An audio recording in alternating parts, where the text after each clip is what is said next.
This is the Coin Show Podcast. The show about coins and coin collecting. And not just any show. This is the #1 coin collecting podcast, going 10 years strong. Here's Matt Dinger and Mike Nodelman on the Coin Show Podcast. It is episode 180 of the Coin Show Podcast. I'm Mike. I am Matt.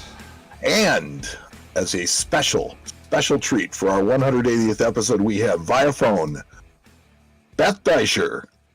Welcome to the Coin Show, Beth. Hi, Mike. Thanks. I'm excited. I've been so excited for this all day. I cannot tell you how stoked I am to have Beth on the show, to be here with you, to be here with everybody watching live. It's great. I'm excited. No, this is going to be awesome, and this is going to be an awesome treat. And, you know, we asked Beth to come on and talk about her new book, and she was generous enough to say that she would hang around for the whole show. I cannot wait for this. This is going to be awesome. Guest host? Oh, yeah. Well, where's George when I need him? Special guest. Where's George? Here he is. So on episode 180 of the Coin Show Podcast, Matt and I will talk about the coolest things that walked into our shop this week. We'll answer some listener questions. We will talk to Beth Deisher about her brand new book, Cashing Your Coins, the 4th edition, and other things as well. As we've got a surprise for you. But first, as always, the news.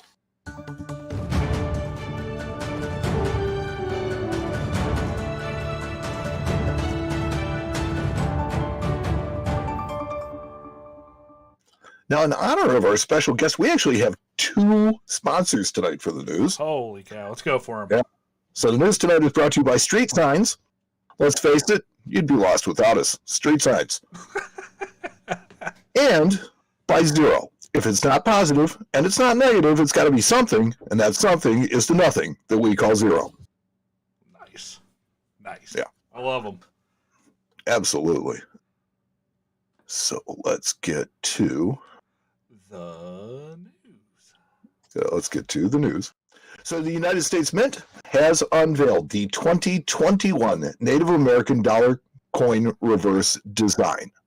Okay. Now, this design theme honors Native American military service. Okay, very good. Yeah, I actually really like this one. Yeah, I do too. It's got the 5 stars and the feathers, and it says distinguished military service around the outside. It's pretty cool. I like it. Yeah, so featuring eagle feathers in a group of 5 stars.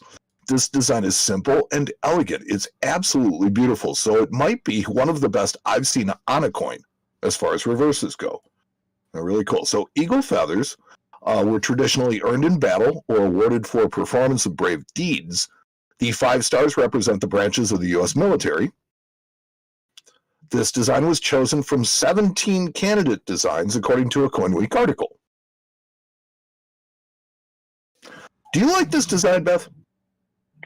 I really think it's one of the best designs that I've seen on this series. I like it because it's simple and it's elegant. It's highly symbolic. And what I really think is fabulous about this design is, you know what you're looking at when you pick it up. When you get a really busy design on coins of this nature, you really, unless you know the history of what's on it, sometimes you're a little bit lost. But this design works, I think, really well. You know, and it's kind of ironic, I guess, is the term I want to use, that on the reverse is generally mandated that there be an eagle. Now, for the Native American series, that's not, but they've managed to get an eagle in the way of eagle feathers. So I think that's kind of ironic. I think it's great. Yeah, I like it. The 2021 Proof American Eagle coin will introduce a new series within the Platinum Proofs coin series based on the 5 freedoms provided by the First Amendment to the United States Constitution. I don't have that story for some reason. Okay, I'm sorry. I kind of left you short with that one. So can you name the 5 freedoms provided by the First Amendment of the United States Constitution? The freedom of speech, I know that's a very important one. Right, that's one. And then other than that, I'm no constitutional scholar, Beth? Unfortunately. I'm sorry, I didn't hear what Matt said. Yeah, he said freedom of speech. Freedom of religion. That's another one. When you're intimately aware or acquainted with. I got one. Freedom of the press. Freedom of the press. That would be one, yeah. Freedom to peaceably assemble and freedom to petition the government for redress of grievances. So the CoinNews.net article describes the series as using the life cycle of an oak tree from sapling to fully grown tree as a metaphor for the strength of our nation and how it grew with these freedoms. Now, my disclaimer is it's not necessarily on a one-to-one with the coins that the legends appear, but it goes on to show the specific legends for the 5 coins, which are as follows. For 2021, it'll show a seedling and an acorn surrounded by the inscription, "With freedom of religion, liberty grows." 2022 will show a juvenile oak tree framed with the inscription, "With freedom of speech, liberty blossoms." 2023, the branch of mature oak tree with acorns amid the inscription, "With freedom of the press, liberty bears fruit." 2024 will show several types of oak leaves assembled between the inscription, "With the right to assemble, liberty spreads." And the last one for 2025 will be a mature, spreading, impressive oak tree between the inscription, "With the right to petition, liberty endures." Cool. So yeah, this is look. This kind of goes with the last 3 that they did for the Platinum Eagle series. You know, there was the Life, Liberty, and the Pursuit of Happiness coins. You know, so they're going to show this. They're going to feature the same eagle on the back as the prior 3 commemorative Platinum Eagles. Yeah, and this article also shows the final designs for the coins for years 2 to 4. I will get you a link that we can post to our website. Yes, please. Yes. Now, from the penthouse to the doghouse, the United States Mint has announced that it will not be producing 2021 mint quarter dollars. I'm more on the. What? I'm upset. You're mad? Well, I mean, it just is what it is, you know. I was hoping that they would, but I guess not. Why not is the question. That was such a great program. Would you want to? Yeah, exactly. I mean, that's kind of my point, though. It's now, Coin World is the only source thus far reporting this news, so it is their scoop.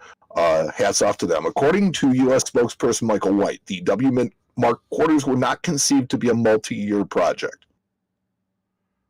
Huh? Strange. I think it's a mistake on their part. Oh, I do too. Beth, how do you feel about this? Well, I can see the practical aspect of that. The West Point Mint is not a large facility, and they strike all the gold, well, not all, but majority of the gold and silver bullion coins.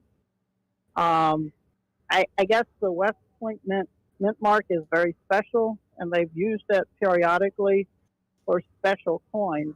But on the practicality, I'm not surprised that they're not going to have ongoing quarter programs from West Point.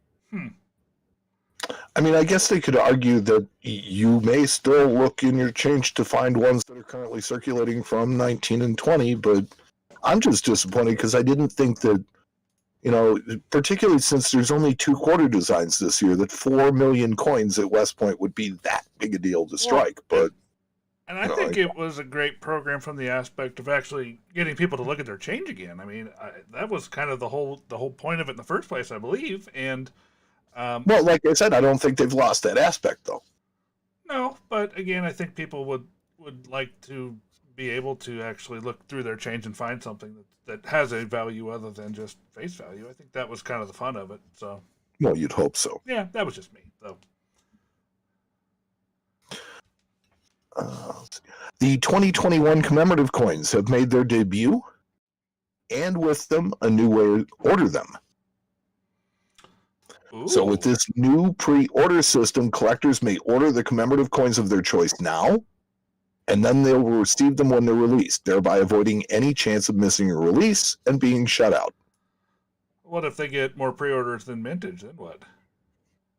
I think we'll cross that bridge when we get to it, right? I mean, that's the first thing that popped into my head was, what happens if they get a gigantic amount of pre-orders and then the minted legislation doesn't, call for that many mintage? Do they bump the mintage? Do they just not? Well, you can't bump the mintage because the mintage is in the legislation. Well, I agree, but is there some way that they're going to be able to fulfill that? I mean, it just seems like it's another problem in the making. But who knows? We'll see how it goes, I guess. So you're not fond of this idea? I mean, I like the idea for the fact that it will allow more people to have access to these coins, hopefully. Which I think is mission accomplished. I think that really does what the commemorative mission of the mint should be. Yeah, definitely. But again, I think it's just going to run into the same problems of, if they do put out a low mintage release that they allow pre-order. Well, I guess it's just for commemorative coins, so I mean, we kind of know what we're getting there, but. For some of the other special releases, I can just imagine what a mess it would be if they decided to go that way with everything. Well, look at it as maybe a pilot program for other releases. Yeah. Right? Maybe. We'll see. We'll see how it goes. I mean, I guess they're starting with the one thing that I think they should probably start with, which is the one safe thing that they don't really have to worry about mad rushes for. Right? Now, I'm no genius, right? And we've established that, but I think the next move after this change would be to remove the mandatory mintages from the legislation and suggest that future pieces of authorizing legislation create the coins on a mint-to-demand basis. That would be nice. Thus creating some rarities in the Clad $half series. Maybe. I don't know. Just say it. I don't know how far. I don't know. You might be going down the wrong rabbit hole there, my friend. I don't know yet. We'll see how it goes. Well, okay, look, if you can get the mintages out of the authorizing legislation and you can actually mint the coins to demand, where is the wrong in that from a commemorative standpoint? No, I mean, from a standpoint of fairness, for sure. I mean, that's a great idea. Well, you're not going to have hundreds of thousands of coins sitting around at the end of the year. Yeah, I'm not. Hey, we're on the same team here, friend. I'm just saying that the fact that you're talking about making rarities in clad half hours, I think more likely they would see how bad they are and just stop making them. Oh no! I'm not talking about. I'm not suggesting that that's what it would create. I'm just saying that you would no longer have to worry about where you're going to sell, $750,000 half dollars twice a year. Yeah, that's true. That's a good point. Just saying, it's like why. I'm telling you, they need to call us. We need to get on a board or something with those guys. Say, hey, sure, fellas. They don't listen. Yeah, well, what do you do? Well, they haven't normally struck 750,000 coins just because the legislation says that you can strike no more than that. But if sales are low, they don't strike 750,000 at the get-go. Yeah, or haven't been. Okay, well, at least you have a point. It's an authorization of, not necessarily a request to strike it. Yeah. What strikes me about this is it's so new, it's old. Back in the 80s, they did pre-orders. They would either send out a blank form to their list and if you weren't on the list, you could clip a coupon in Coin World or other publications, send your check in and order your coins and wait 6 or 8 months for them. Huh. I didn't know that. That's funny. That was pre-computer days. Sure. I think that one of the biggest changes that the internet's brought to this, has been the fact that the ordering has seemed to move away from the subscribers. It seemed to move away from the traditional buyers of mint products, and has moved to the flippers and the people that can produce a lot of credit cards. Yeah, that's true. I'm just saying, I don't. All right, Well, so no, go ahead. The other thing that this it gets into the psychology. When you go online and you think you're going to be lose out to somebody else, Oh yes. you get the order in right away. And if you think, well, I've got time to order it, I think you'll have less orders. But it's the old demand psychology on losing out. Yeah, they even came up with a marketing. They even came up with a marketing term for it called FOMO. The fear of missing out. It's going to be interesting. It will be interesting to see how this works versus the number of sales that they've had with using the current system. I agree completely. I will pay attention to that. I don't do a lot of modern stuff, but I will be interested to see how well their sales are affected by this, if they are at all. It'd be interesting to watch. Now, this year's releases include the National Law Enforcement Memorial and Museum commemoratives and the Crystal McAuliffe commem. The first pre-order numbers aren't exactly reinforcing a need for this type of ordering, but we'll see the benefit the next time a special issue comes out. I think it tracks with what we've suggested for years. I'll let the subscribers, in and sell the rest first come, first serve. So I think that's kind of what it's moving towards. The low numbers are not surprising, however, as the Crystal McAuliffe coin will release in March and the law enforcement coin in May. And given the recent volatility of precious metal markets, many are probably waiting to see if they can even afford the silver coins. Yeah. Moving on to the north, the Royal Canadian Mint is honoring Canada's Black Loyalists on a new $20 silver coin. Huh. That's kind of an interesting coin.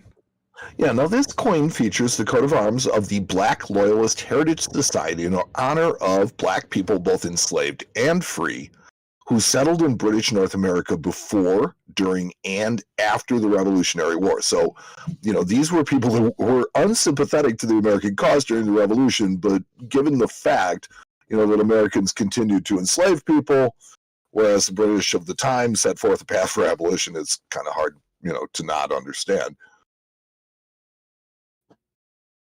Yeah, I mean, the design itself, if you were just to look at it, you wouldn't immediately get the fact that it honors Black Loyalists. I mean, it shows a very interesting shield and coat of arms with a couple of griffins around it, which is cool. I think it's really neat looking. But if you asked me just offhand, not knowing the history, I would have no idea that is what that coin is for. So, yeah, look, a lot of the traditional symbolism on Canadian coins has largely been traditional. It's been coats of arms. It's been this and that. So this is a real a traditional nod to the Black Loyalist Heritage Society. I think that's something that it shares in the diversity of the Canadian people. I think that's a really cool way of doing it, and it's not it's subtle, which is okay. Yeah.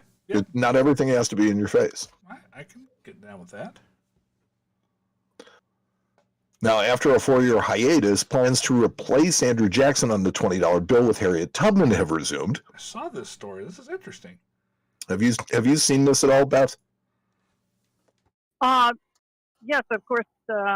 When they were designing and the legislation moved forth, or there were hearings and things, I followed this fairly closely, and I was disappointed that they stopped it. I think it's really great to have some new designs on our paper money, and it's high time that we honor people other than white dead presidents. Yep. Oh, I couldn't agree more. The one thing that I think is, in fairness, is that the original legislation was kind of losing steam at the end of the Obama administration. It wasn't even really the Trump administration that kind of put the brakes on it as much, because they were already kind of conceding to moving her to the $10 bill and still kind of weaving Hamilton in and out of it. You could kind of see it was losing. And now this is a direct plan to replace Jackson with Tubman, full stop, period. Yeah. So I wonder when they're going to do that. Does it say? White House Press Secretary Jen Psaki has made this news while responding to a reporter's question on January 25th, stressing the importance of diversity in our nation's currency. I think that this type of thing has gotten lip service from time to time over my lifetime, but it seems, at least to me, that the official images of the United States are starting to more accurately reflect the diversity of its citizens. The article says that this change will occur upon the completion of a facility in Washington, D.C. in which to print them. Okay, so it's a lot of it is contingent on that, but I think that the change now is inevitable. Right. And that is something that has been a long time coming. And I can see here in the story it says actually that the new facility is not expected to be finished and online until 2025 at the earliest. Right. So we're still a few years out. Yeah. So I to be continued. More to come. Yes. The Citizens Coinage Advisory Committee has appointed Mary N. Lannon to another one-year term as chairperson.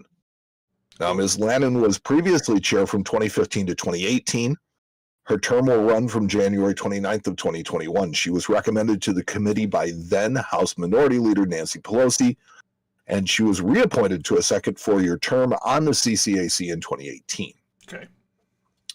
Lannon is a former public television producer and winery owner and a representative, but more importantly to us, she's a coin collector who was once purchased a Roman denarius previously pedigreed to John Quincy Adams. Cool. Now that's some history in your hands.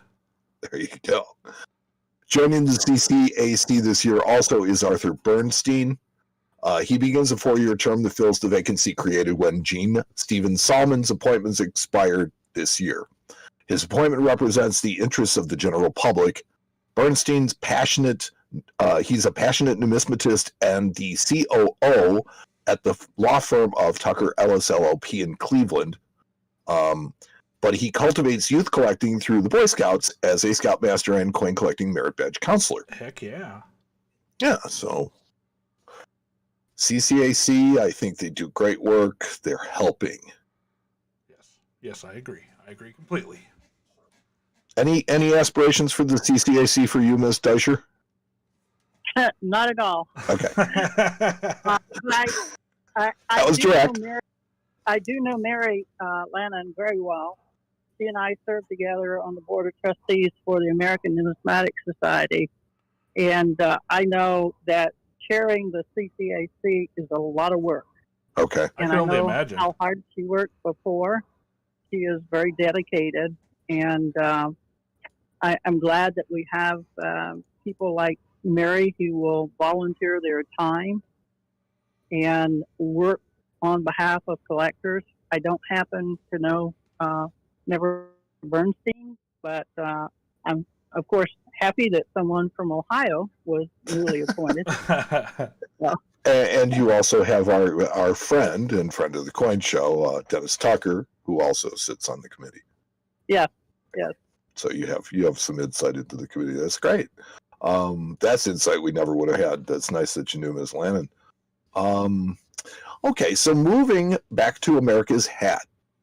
The Royal Canadian Mint is releasing two pretty interesting gold coins this year. Okay.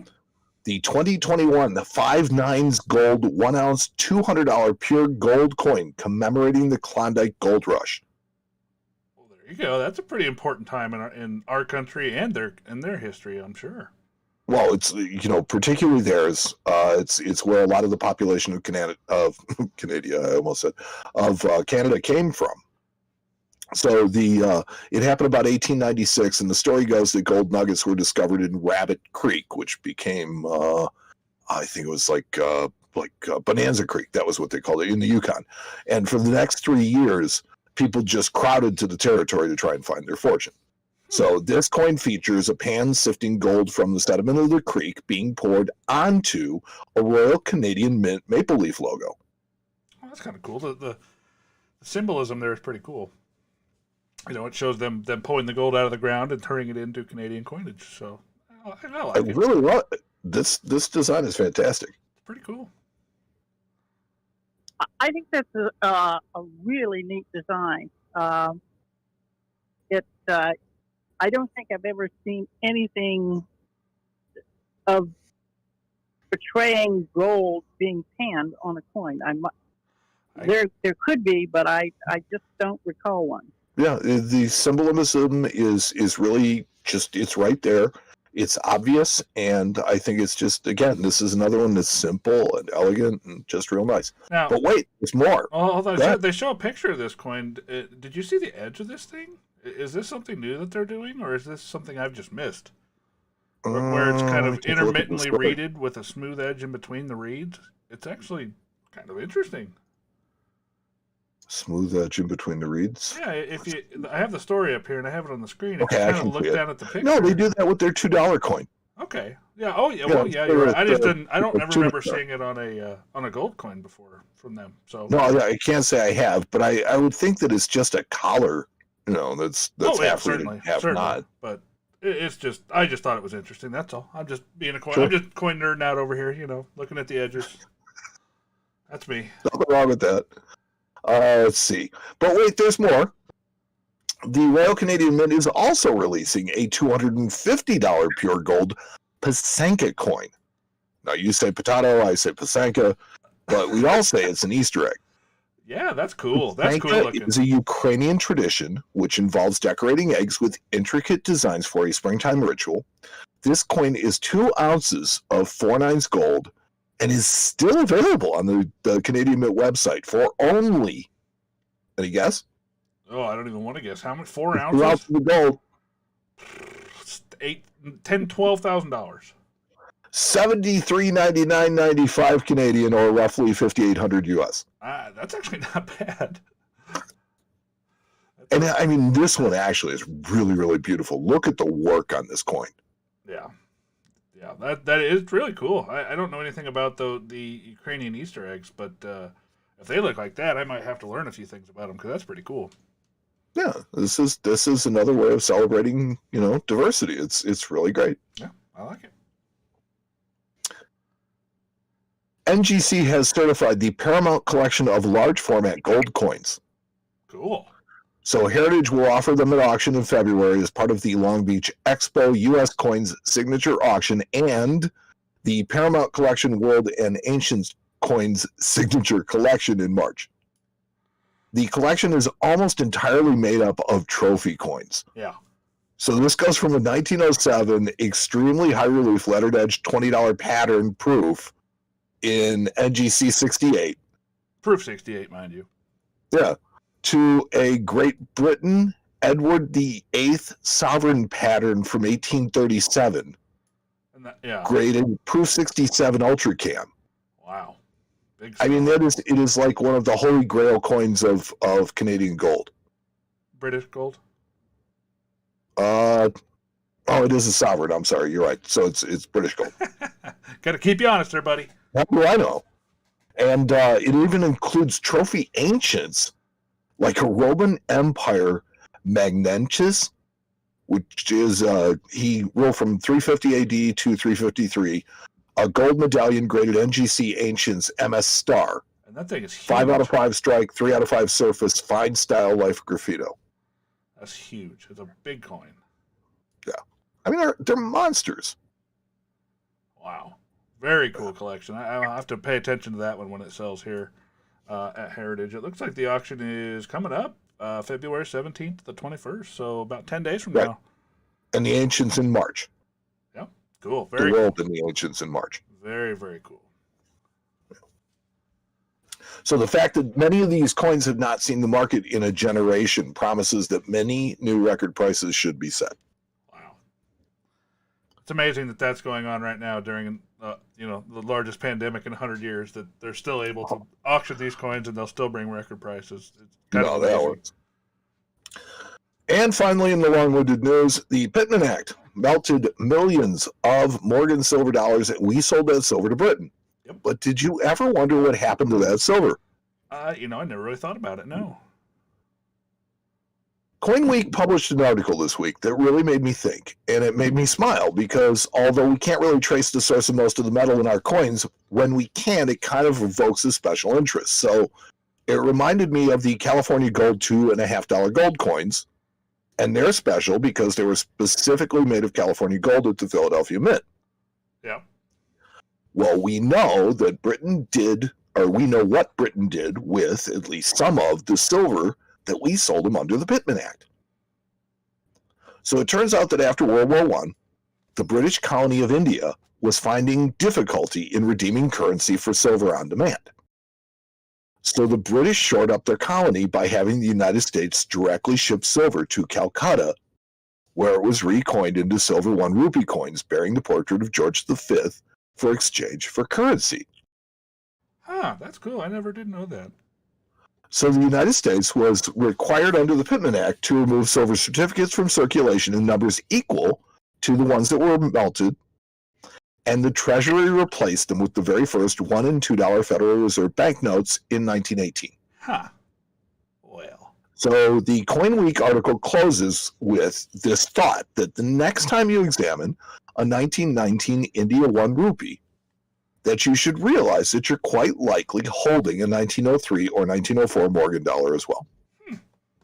Never did think about that, because I see those coins all the time, and I learned something new on this show, Mike. Thanks. And that's the news, and the news tonight has been brought by 2 sponsors, Street Signs. Let's face it, you'd be lost without us, Street Signs.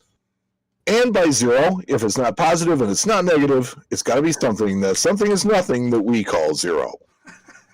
I love it.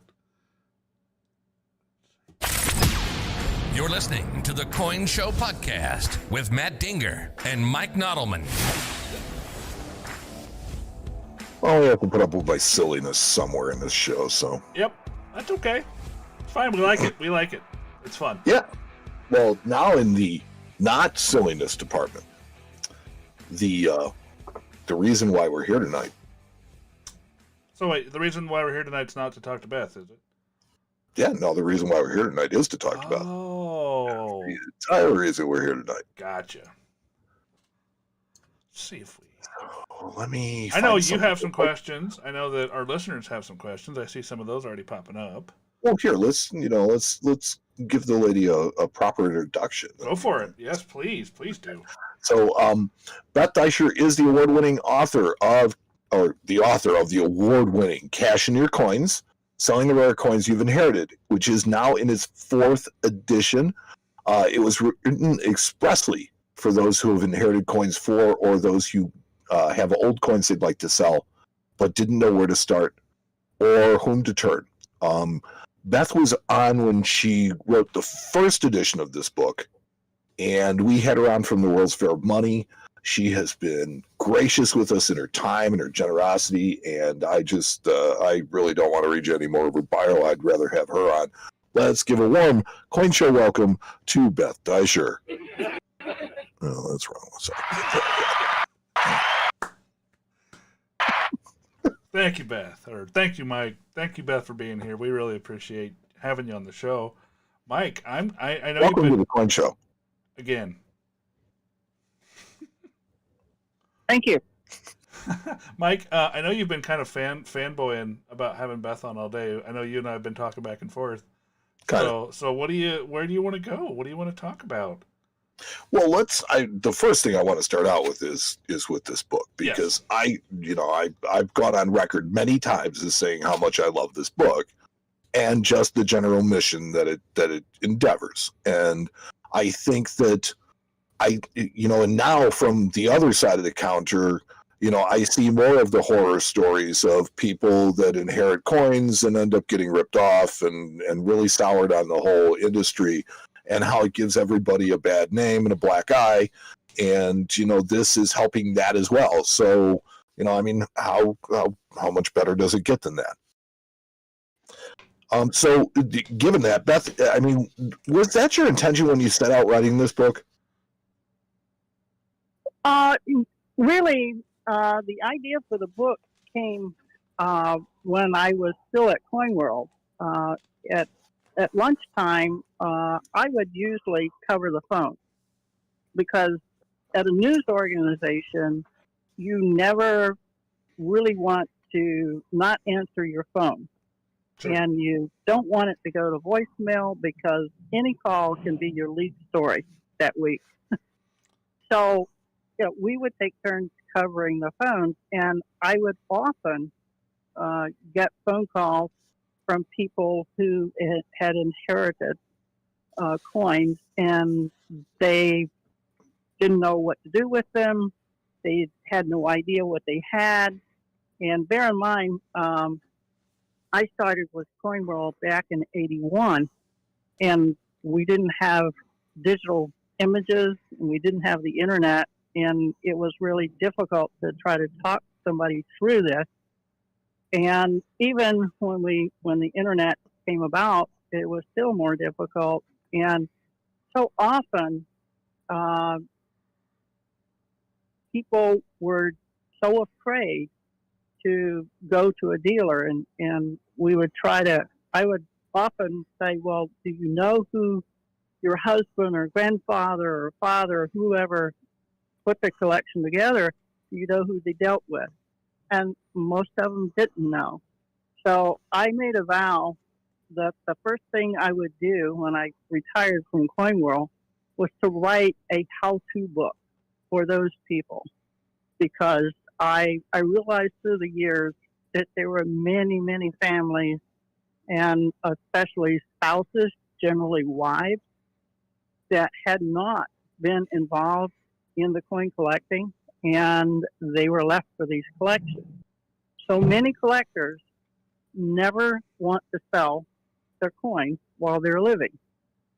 And it's like children. They don't want to sell them. They're very personally attached to the coins, but they don't make provisions or include anybody in the family to give them guidance to what to do with them when the collector is no longer around. I know that. So that's kind of where the book came from. I know that Mike and I deal with that pretty often, being that we're in shops 5-6 days a week. That I know what you're saying is 100% true, because I unfortunately do get to deal with those family members quite often that are inheriting a coin collection and have no idea where to even start, and they come to us for help. So I definitely see the need for the book as well.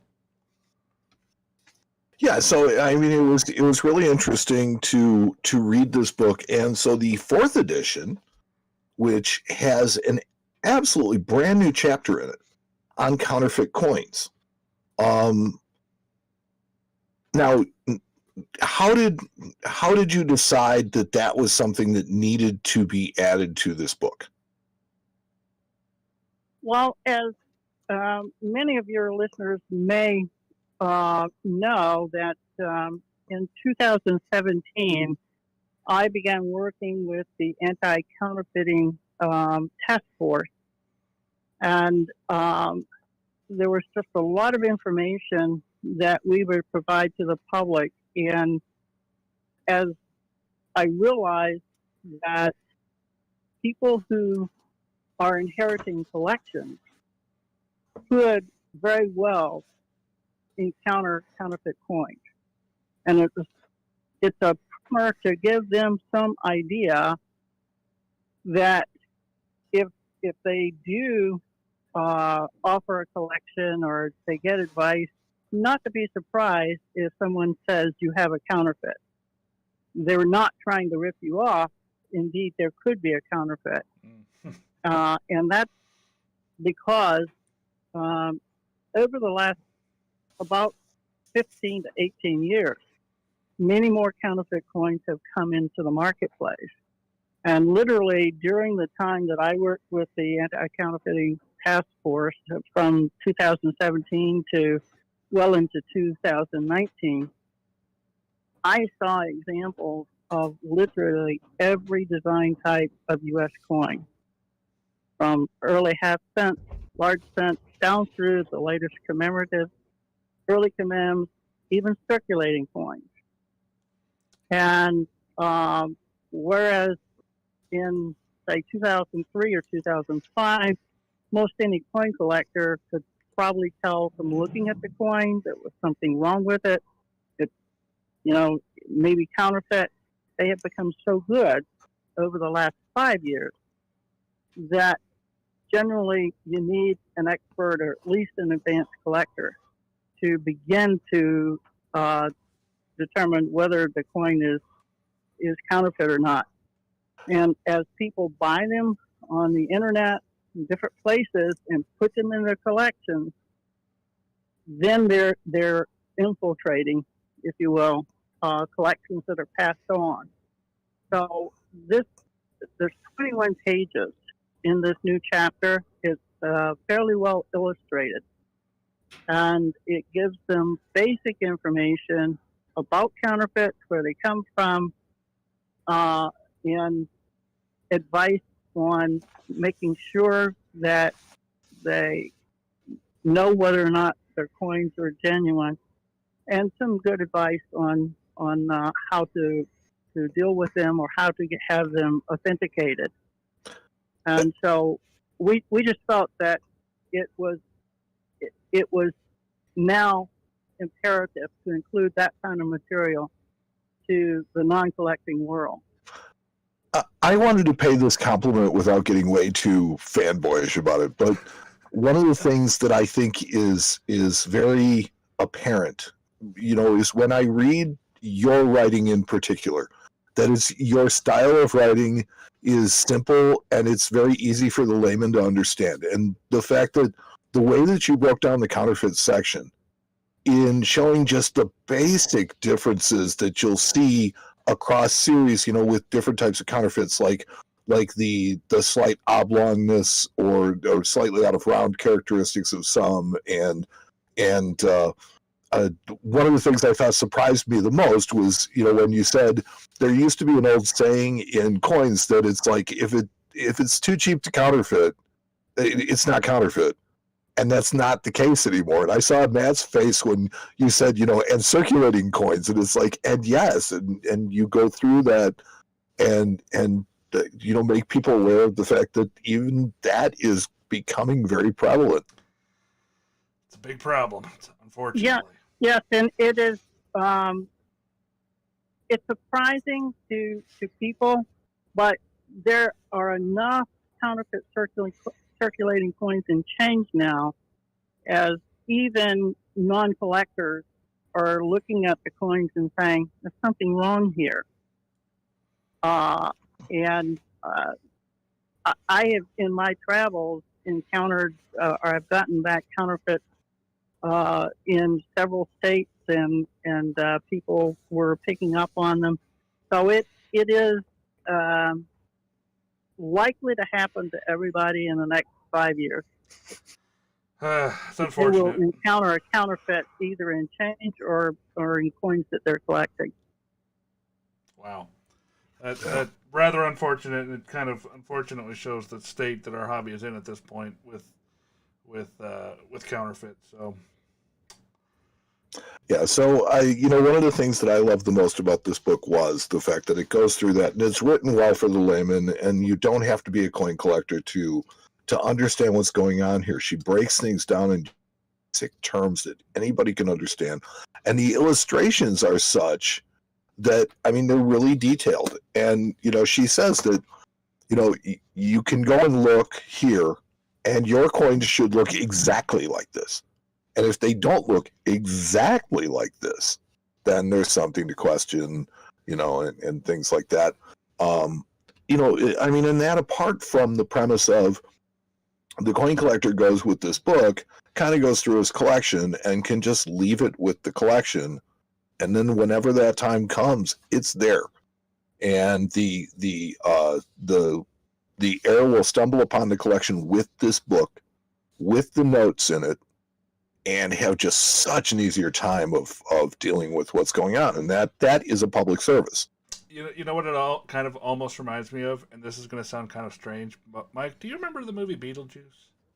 Yes. Do you remember the book they gave him, The Guide to the Afterlife? The recently dead? Yeah, the recently deceased. It's kind of the same thing. I mean, and not to, it's kind of something along those lines. You know, it's one of those things that just is meant to help guide people through this process, and I think it does a great job. So I'm very very happy to have this book out that I can recommend to people. Now go ahead. Beth, this isn't your first rodeo. This is not your first book. You wrote, Making the Grade, and you were also really, really a big part of the Coin World Almanac, correct? Yeah. Okay, so, I mean, is there anything, I mean, I understand that you've got to be extremely proud of this, but is this like your what you would consider to be your finest work? Well, I think it is probably one that I will continue to be proud of because I think it serves a wide audience. But, you know, I'm working on several projects, so it won't be my final book. No. Not your magnum opus? No. The last year has been, you know, chaotic for everybody, but the good thing for me is that I've been pretty much at home, so it has given me an opportunity to continue researching and writing. Well, here, and let me frame this for our listeners, because it's like I kind of, we were talking last night, we were talking about what's going on. So COVID has like completely affected everybody's life in one way or another, and Beth is no exception to that. Beth, your life got completely derailed, and you got pushed onto something completely different. Yes.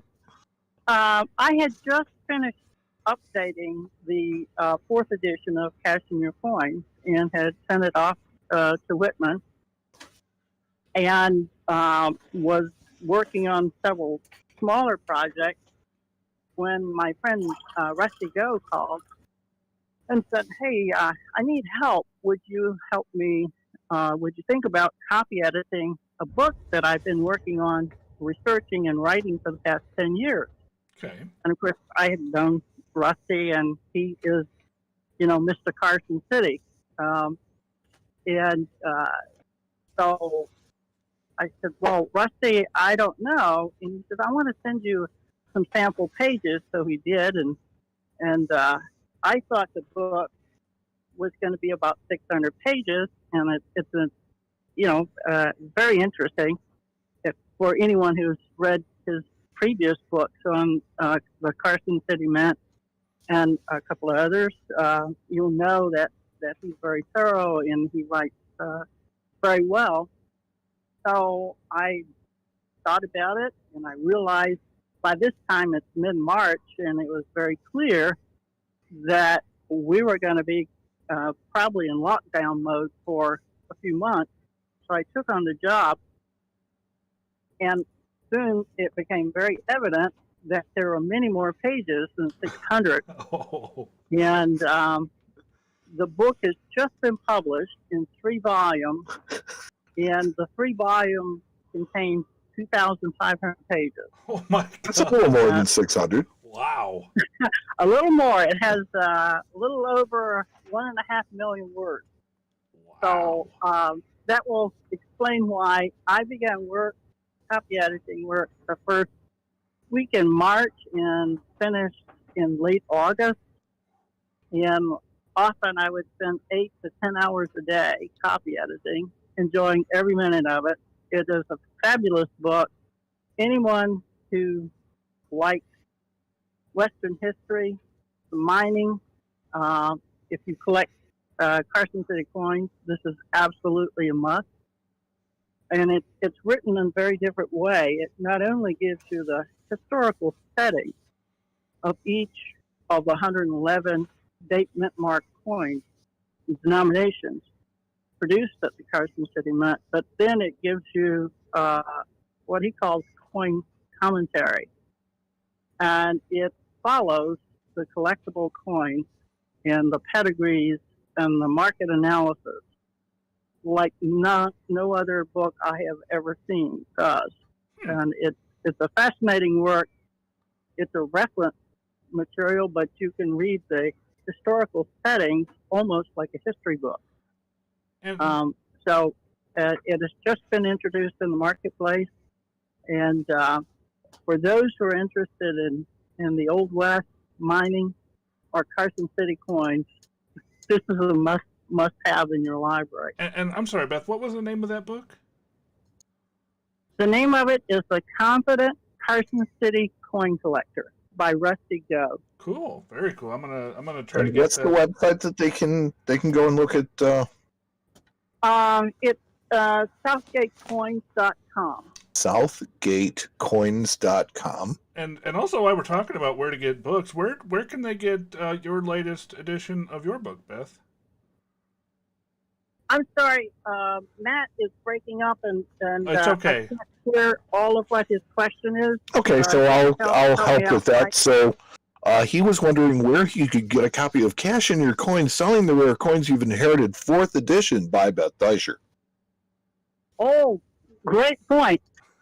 You can find it at Whitman.com online, or you can find it in your favorite brick and mortar bookstore and on their online websites at Barnes & Noble, Books A Million, and also Hobby Lobby. Oh, As a matter of fact, some of our largest sales of the various other editions came through Hobby Lobby, which makes perfect sense because that's where the spouses, a lot of the women, the wives, do their shopping sure, and crafts certainly. and other hobbies, and they have a book division, and Cashing Your Coins is there. This is certainly a hobby. So yes, that I wouldn't think of it, but yeah, that makes perfect sense. Well, I see a few questions trickling into the folks watching the show live. Mike, do you want to you got any questions for Beth? I know I've got a couple kind of rattling around in my head. You got anything you want to ask? And then we'll let the folks... I've been just kind of going, verbal on it since Word 1. Why don't you let somebody else take a shot? Yeah, let's shift gears a little bit, Beth, if you don't mind. If you want to take some questions, do you mind? I'm sorry, was Matt asking me to take questions? Well, I was asking you. Would you mind taking some questions? No, not at all. Okay. Fine. Questions are fine. Okay, well, I will go ahead and start, and I'll try to get a little closer to the mic, so hopefully it comes through a little better. We have one from Barry Swan, who says, question for Beth. What could federal government departments do more to fight counterfeiting? It feels like we're losing the battle right now. Mike, you're going to have to repeat the question because I can't hear it. Okay, go ahead. So Barry Swan asks, what can the federal government do to help prevent counterfeiting?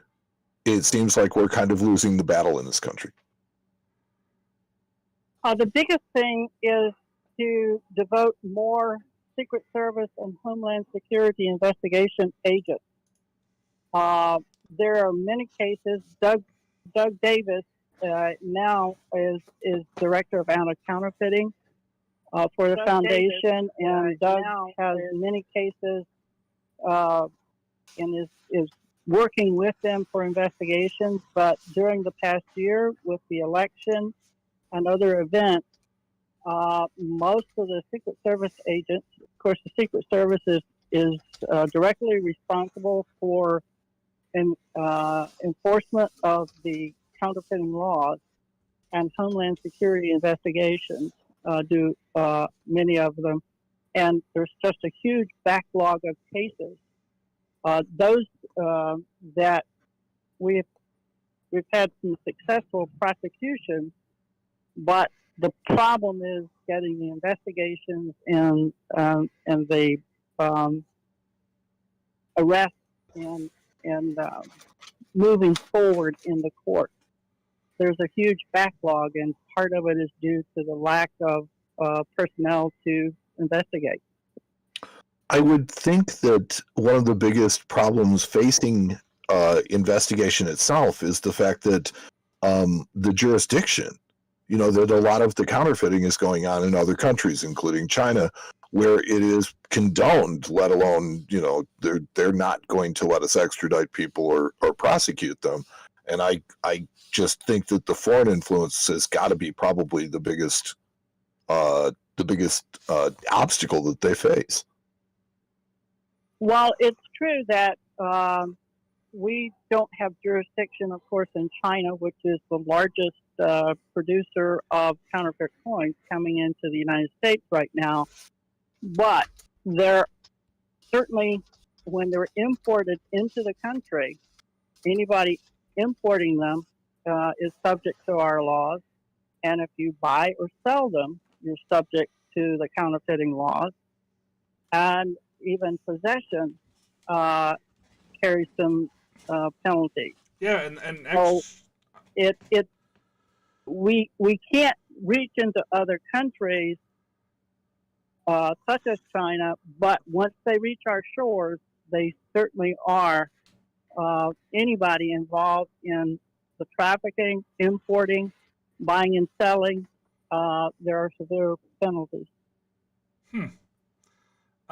Mike, you want to read Joe's question there? Can you see the chat?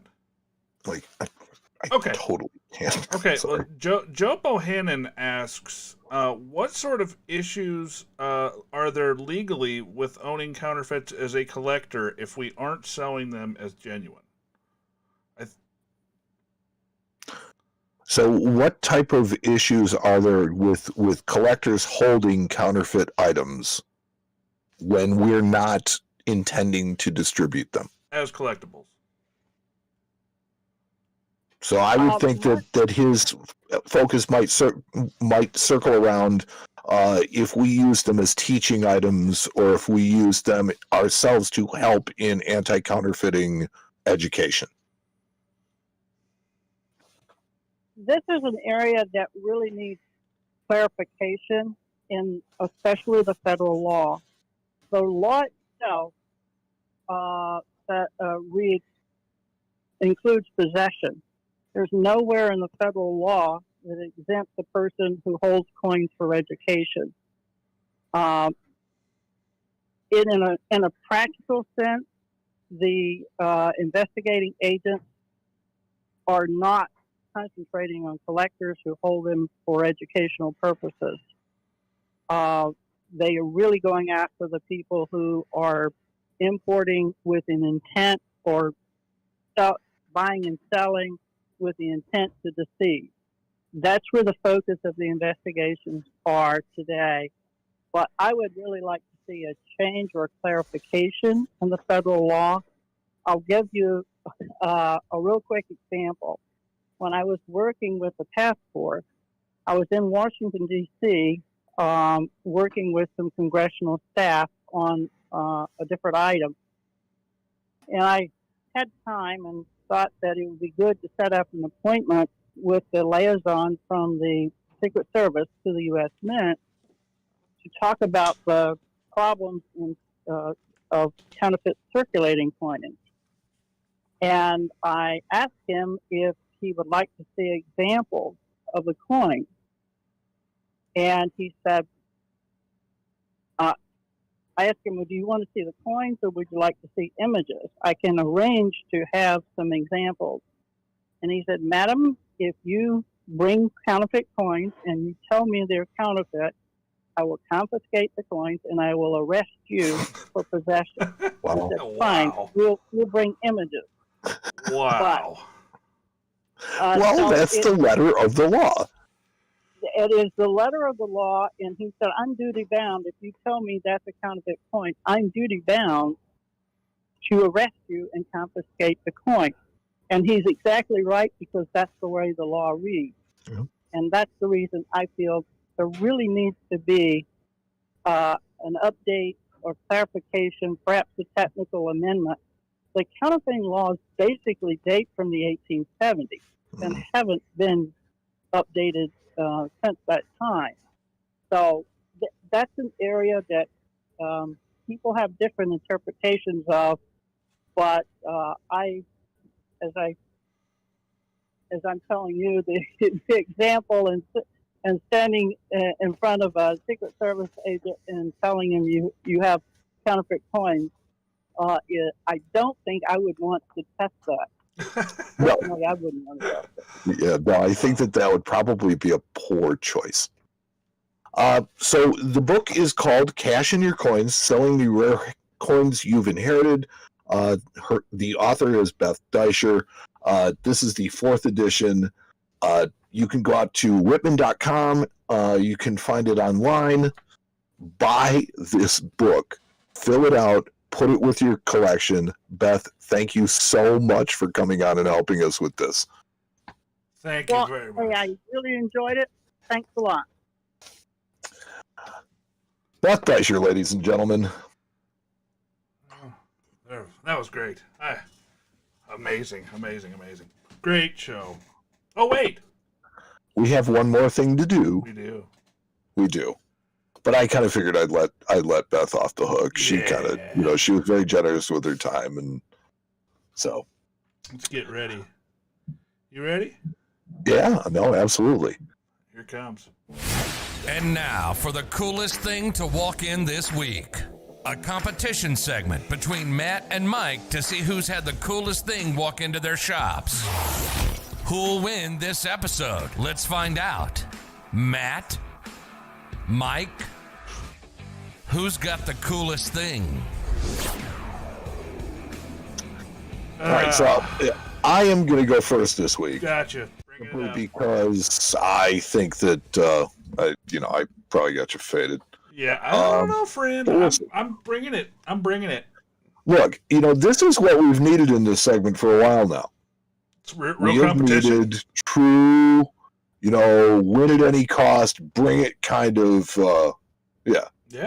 That's what we needed. So, I saw in a deal that we took in this last week, a coin that you just don't see very many of. Yeah, I agree. This is, anytime you see it, you automatically get the same reaction.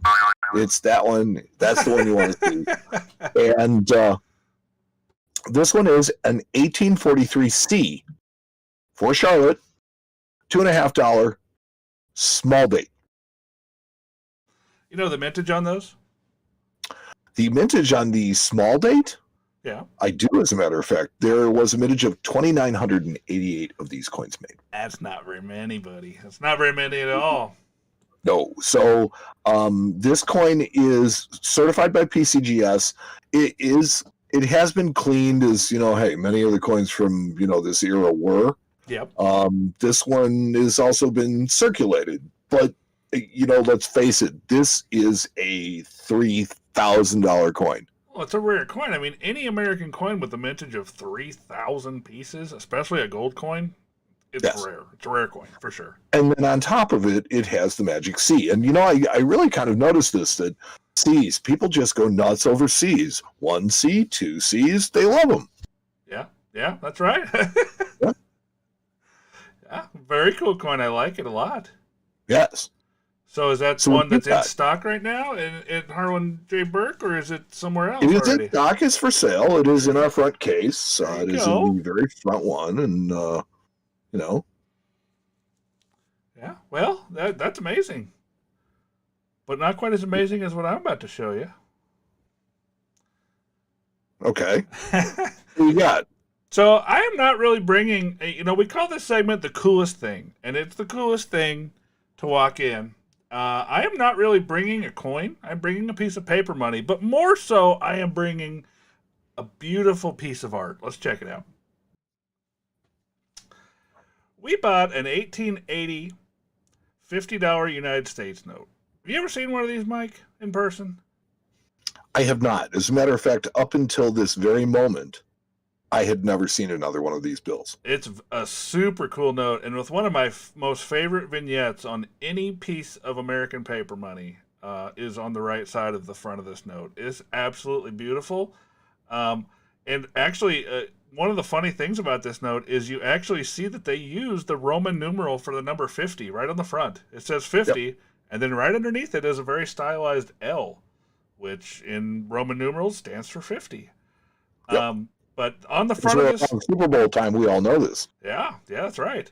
On the front of this note, on the left side, we have Mr. Benjamin Franklin. So he was not always on the 100. He was actually on the 50 as well, for you trivia people out there.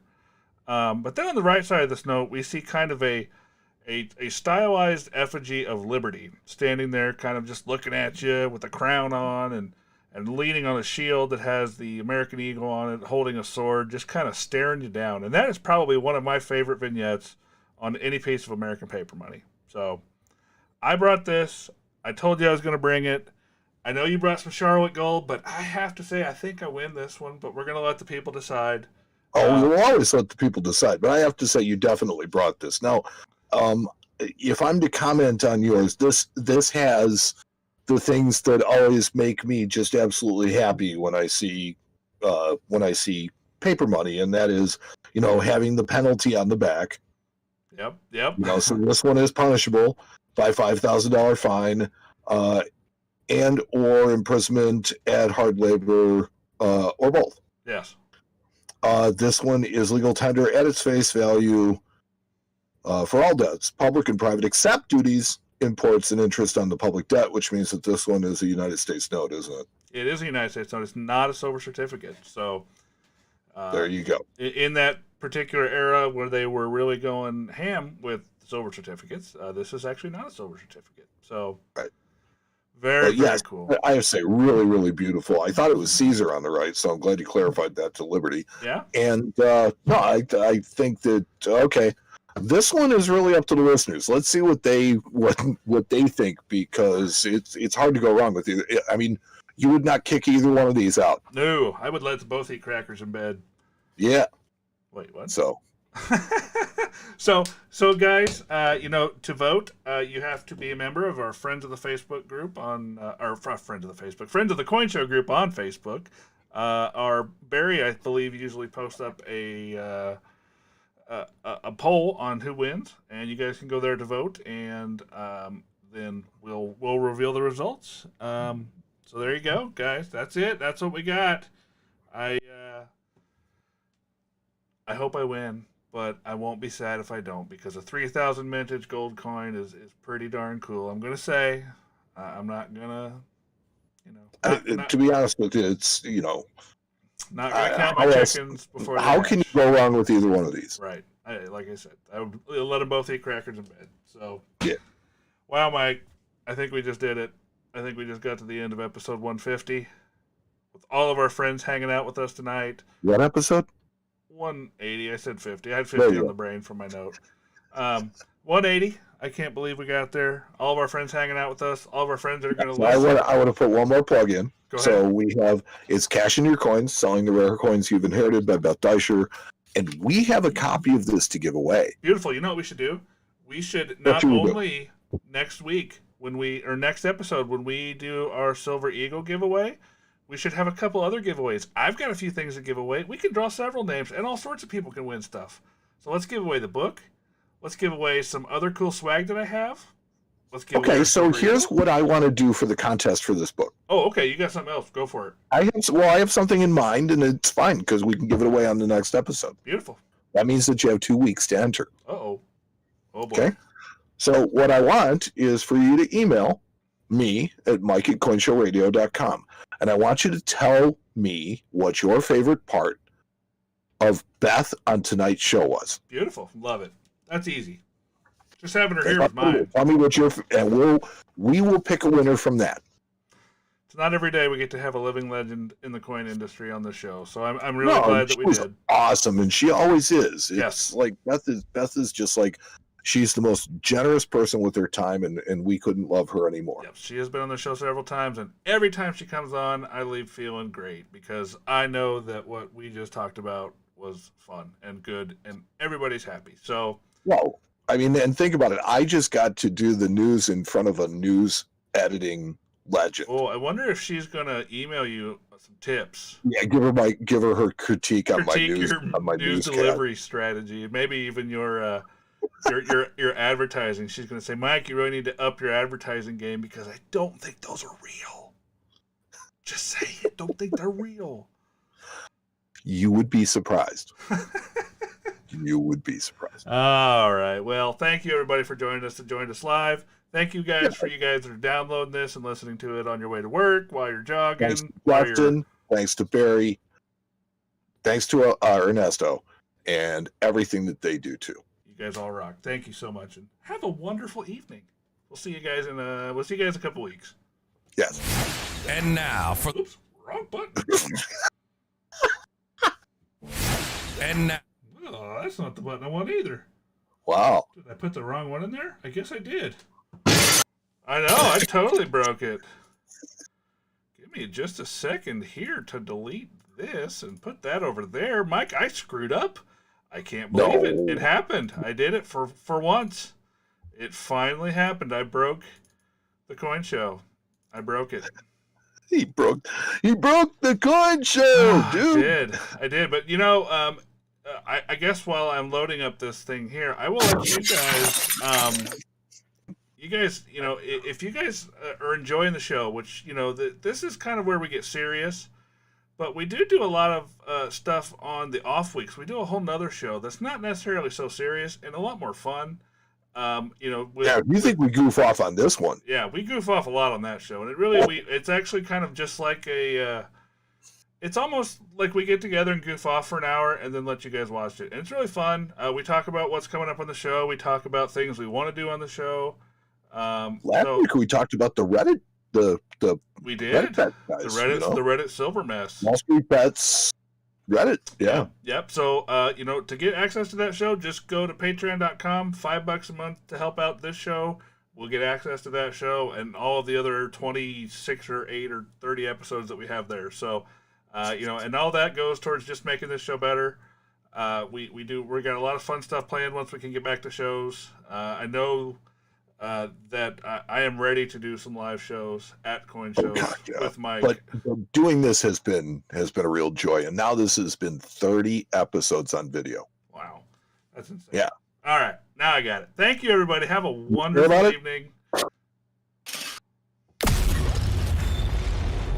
you've been listening to the Coin Show Podcast with Matt Dinger and Mike Nottleman.